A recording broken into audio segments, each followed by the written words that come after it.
विदेशी चोरा मद पेटी सह ट्रक जबत करिसेंती।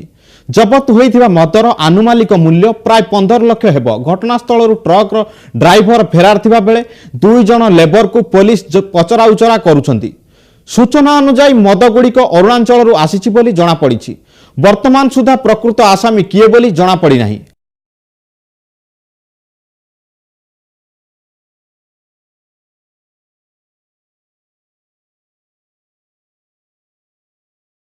देखो गतकाली राति प्राय 11 ରୁ 11:40 ଭିତରେ हम गोटे इनफर्मेशन पाइलु जे बहलटा बजार आम पुराना बस स्टाण्ड जो अच्छी बैंक ऑफ इंडिया पछपटे गोटे गोडाउन में गोटे बड़ ट्रक लगी किसी बेआईन मद लोडिंग अनलोडिंग होती खबर पाइलु। यही खबर पाइला जी आवेलेबल स्टाफ थे होमगार्ड्स मान समस्त नहीं इमिडिएटली मुझे स्पट को गली गलापर आम देखिलु अटोरेट रेड कलापर आम 2 जण लेबर जो मैंने लोडिंग अनलोडिंग करते अटक रखिलु।